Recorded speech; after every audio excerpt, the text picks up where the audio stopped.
Terence McKenna believes that human consciousness itself may have been triggered by drugs, in particular magic mushrooms, and whether it is plant or powder, cocaine or Prozac, people have found ways to alter their equilibrium ever since then. He writes about this in terms of an archaic revival. All over the world, people like Danny and Amy are reviving lost values, trying to break through to some other realm of altered perception. But why drugs? What do we find here that we find nowhere else? They dissolve boundaries within the psyche, between the conscious and unconscious mind. They dissolve the boundaries that separate people. They dissolve boundaries of time and space. Most people profit from boundary dissolution. It introduces them to the wider horizon of reality. But there are among us people for whom the maintenance of boundaries is a daily struggle. They are trying to create an ego, trying to minimizing of sanity. The psychedelic experience is the most intense experience a human being can have this side of the yawning grave. The boundary dissolving capacity of these psychedelic substances act, as it were, like a reset button.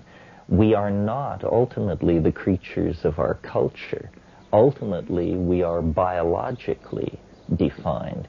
And what the psychedelics do, I think, is just inject an enormous amount of distance between ourselves and our learned cultural values.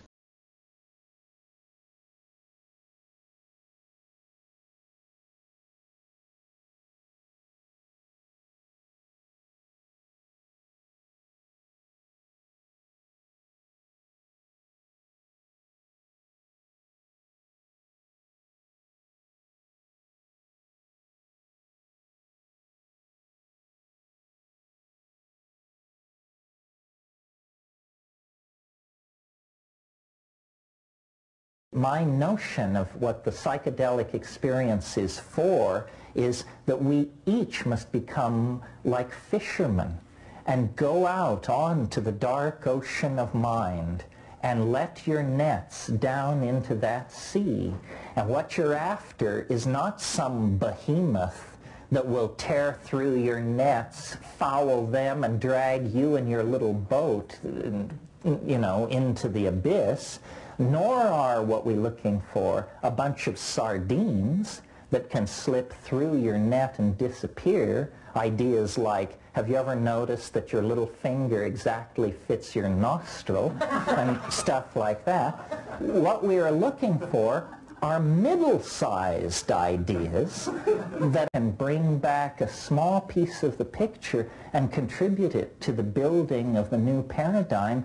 Then we participate in the redemption of the human spirit. And that, after all, is what it's really all about.